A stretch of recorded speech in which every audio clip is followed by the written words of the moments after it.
Hello friends, myself Chetan Thakur. Today we run standard 10th English medium subject maths chapter number 6. Chapter number 6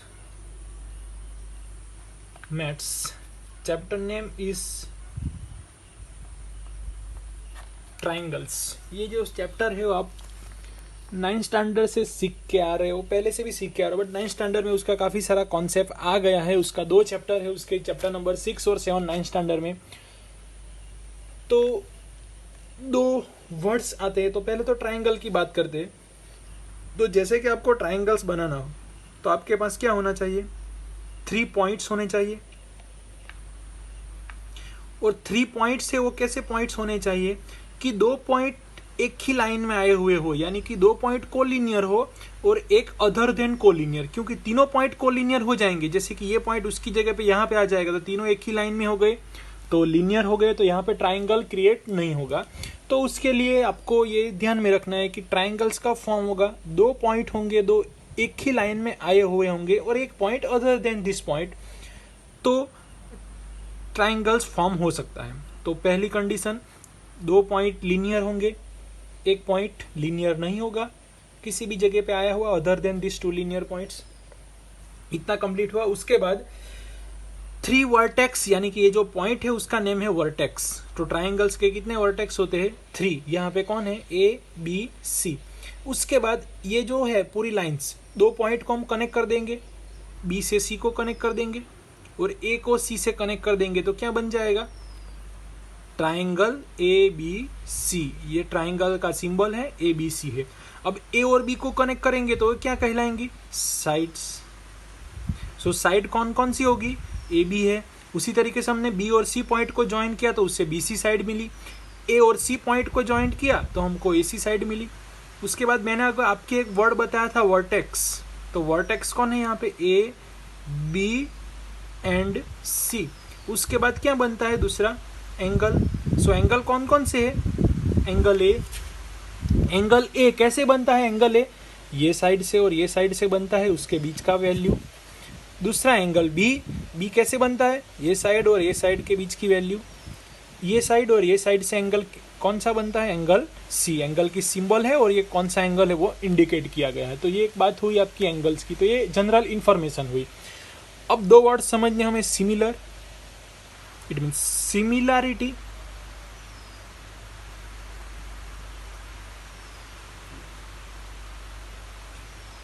and congruence.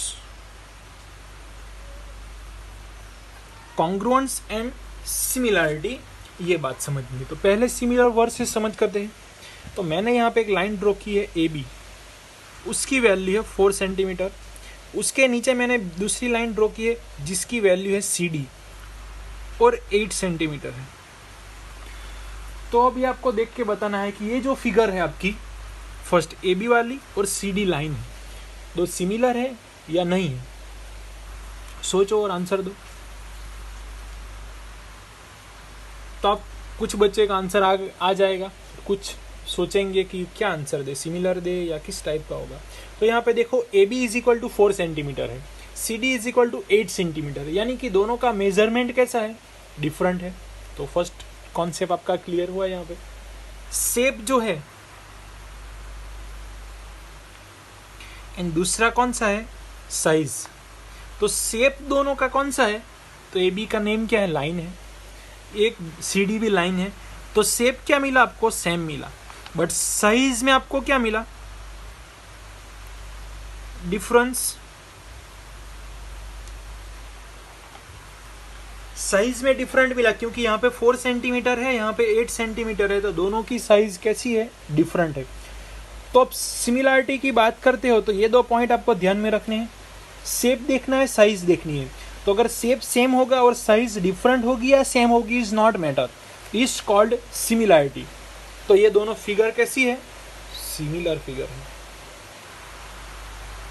दूसरी figure draw करता हूं मैं. एक small square है, एक big square है.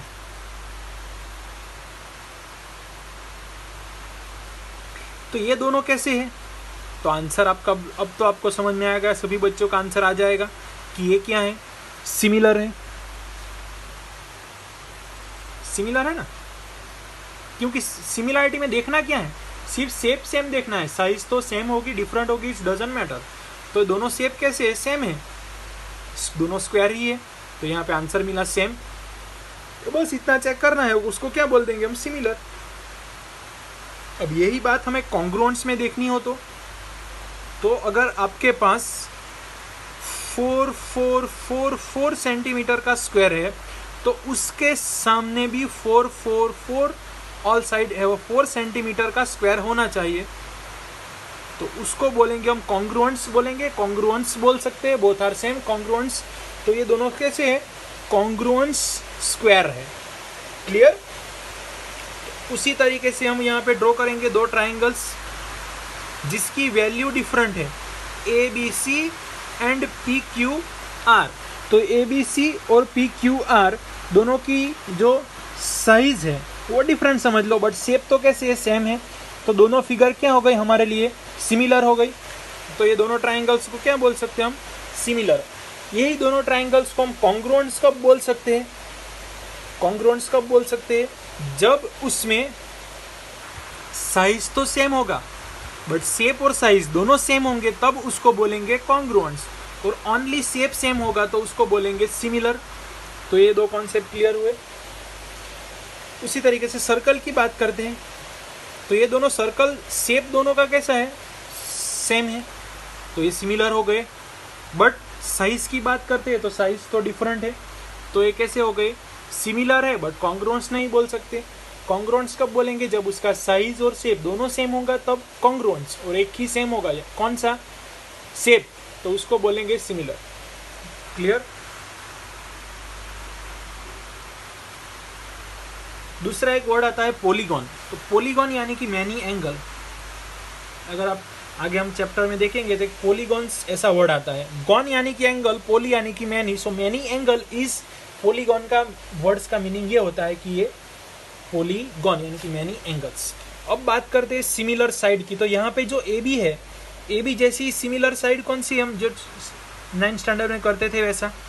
A be similar कौन सा है, पी क्यू। बी सी से सिमिलर कौन है, क्यू आर। और ए सी से सिमिलर कौन सा है, पी आर। तो उसको क्या बोलेंगे, सिमिलर साइड। उसी तरीके से सिमिलर एंगल, तो ए जैसा एंगल कौन है, पी, एंगल बी जैसा एंगल क्यू, और एंगल सी जैसा एंगल आर। तो ये क्या है, सिमिलर एंगल हुए। इतनी बातें क्लियर हुई, इंपॉर्टेंट नोट्स। सो इतना क्लियर होने के बाद हम एक्सरसाइज 6.1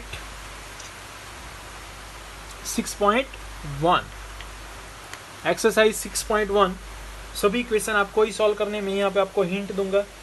क्वेश्चन 1 का first question, all circles are. First question आपको पूछा गया है, ऑल सर्कल्स आर। तो यहाँ पे देखिए, हम सर्कल तो डिफरेंट रेडियस के भी हो सकते हैं, सेम रेडियस के भी हो सकते हैं।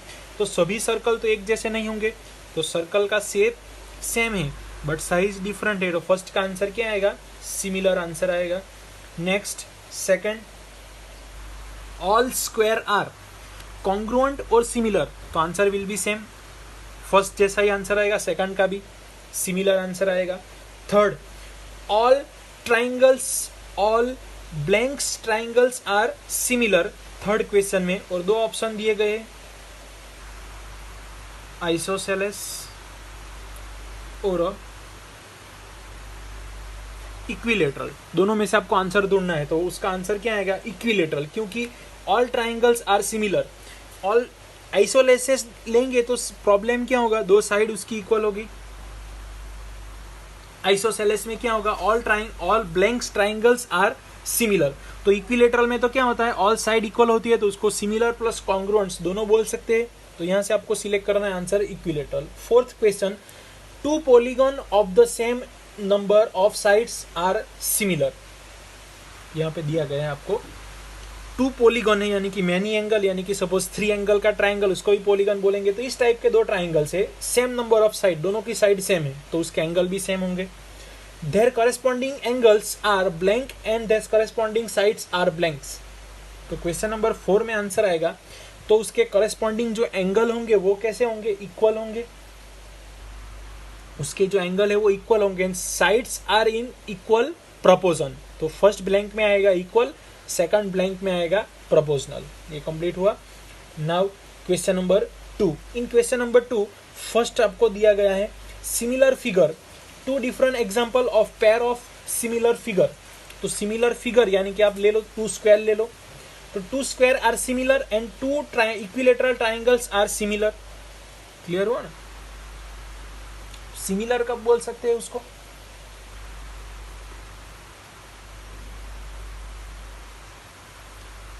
क्योंकि ट्राइंगल्स को कब सिमिलर बोलेंगे? तो दोनों इक्विलेटरल होंगे, यानी कि दोनों की साइड इक्वल होगी, साइड्स उसकी इक्वल होगी, बट उसकी वैल्यू यानी कि देखो यहाँ पे हम ये दो सिमिलर ट्राइंगल्स है। इक्विलेटरल ट्राइंगल का मीनिंग क्या है? All sides are equal. तो सपोज 8 की होगी, दूसरा इक्विलेटरल देंगे तो उसकी सपोज साइड 4 की होगी, बट ये एक 4 की होगी तो सभी 4 की होगी, ऐसा इक्विलेटरल। इसलिए इक्विलेटरल ट्राइंगल में ये प्रॉपर्टी फॉलो होती है। तो सपोज आप 2 equilateral triangles are similar, 2 circles are similar, 2 square are similar, 2 rectangles are similar. तो ये एग्जाम्पल है 2 सिमिलर फिगर।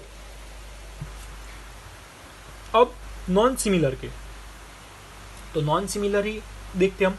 इक्विलेटरल ट्राइंगल की कंपैरिजन कर लो आप ऑब्ट्यूज एंगल ट्राइंगल से। उसके बाद नॉन सिमिलर हुए दोनों। ऑब्ट्यूज एंगल यानी कि उसका एंगल कैसा होगा? 90 अकॉर्डिंग टू आपको आंसर देना है ऑब्ट्यूज और ऑक्ट्यू एंगल का, तो इस तरह से होगा। उसके बाद इक्विलेटरल ट्राइंगल का राइट एंगल के साथ कर लो। इक्विलेटरल ट्राइंगल है, ये राइट एंगल ट्राइंगल है, तो दोनों में कुछ सिमिलैरिटी नहीं है, शेप ही डिफरेंस है। तो ये बात हुई आपकी नॉन सिमिलर की। 2 एग्जांपल हुए equilateral triangles and obtuse angle triangles, equilateral triangles and right angle triangles. Question number 3, third question में state whether following quadrilaterals are similar और नॉट। तो आपको एक फिगर में 2 क्वाड्रिलेटरल, तो क्वाड्रिलेटरल चैप्टर आप 9th स्टैंडर्ड में सीख चुके हो। 4 साइड्स होते हैं, उसको क्वाड्रिलेटरल्स बोलते हैं हम। तो 2 quadrilaterals has a one is 1.5, all side is a 1.5 centimeter, and here all side is a 3 centimeters। तो आप उसको सिमिलर बोलोगे या नहीं बोलोगे? तो answer state following quadrilaterals are similar और नॉट्स। दूसरा यहाँ पे ऑल एंगल इज 90 डिग्री दिया गया है, और ये जो फिगर है वो थोड़ी डिफरेंट फिगर दी गई है, यानी कि इस तरह से थोड़ी फिगर दी गई है ऐसे। तो आप साइड देखोगे तो यहाँ पे 3 सेंटीमीटर तो साइड है और यहाँ पे 1.5 सेंटीमीटर है। दोनों के एंगल यहाँ पे 90 डिग्री दिया है, यहाँ पे 90 डिग्री नहीं दिया है, तो दोनों कैसे सिमिलर नहीं है ना। अभी हमने बात की राइट एंगल ट्राइंगल होगा, दोनों तो कहलाएंगे तो ट्राइंगल ही, बट एक राइट एंगल ट्राइंगल है, दूसरा इक्विलेटरल ट्राइंगल है, तो दोनों सिमिलर हुए नहीं हुए यहाँ पे। तो उसी तरीके से ये क्या है? All sides are equal and angle is 90 degree, therefore is square. But ये क्या है? स्क्वायर है नहीं, यहाँ पे 90 डिग्री नहीं दिया है, तो अदर देन स्क्वायर, यानी कि वो रोम्बस हो सकता है, पैरेललोग्राम हो सकता है, कुछ भी हो सकता है। तो कैसी फिगर हुई? वो डिफरेंट। स्क्वायर तो है बट सिमिलर, यानी कि सिमिलरिटी भी होनी चाहिए ना। जैसे कि आप स्क्वायर का कंपैरिजन स्क्वायर के साथ ही कर सकते हो, उसकी साइज डिफरेंट होगी तो चलेगा, बट होना क्या चाहिए? स्क्वायर। जैसे कि यहाँ पे 2 लाइन की वैल्यू डिफरेंट है बट दोनों कहलाएंगे क्या? लाइन। तो इसलिए यहाँ पे क्या होगा? Answer no, because corresponding between their vertices the corresponding sides are proportion but corresponding angle are not equal। तो corresponding side तो है वो सेम proportion में है, बट ये जो एंगल है वो डिफरेंट है, तो इसलिए आंसर आएगा नो। तो यहाँ पे आपकी एक्सरसाइज कंप्लीट होती है। तो ये आपको नोटबुक में रिटर्न डाउन करना है। यहाँ तक सिमिलर का कॉन्सेप्ट रिटर्न डाउन करो, उसके बाद ये लिखो। तो नेक्स्ट लेक्चर में हम नेक्स्ट थ्योरम स्टार्ट करेंगे। तो एक नोटबुक से एक्सरसाइज 6.1 तक कंप्लीट कर दो। Thank you friends.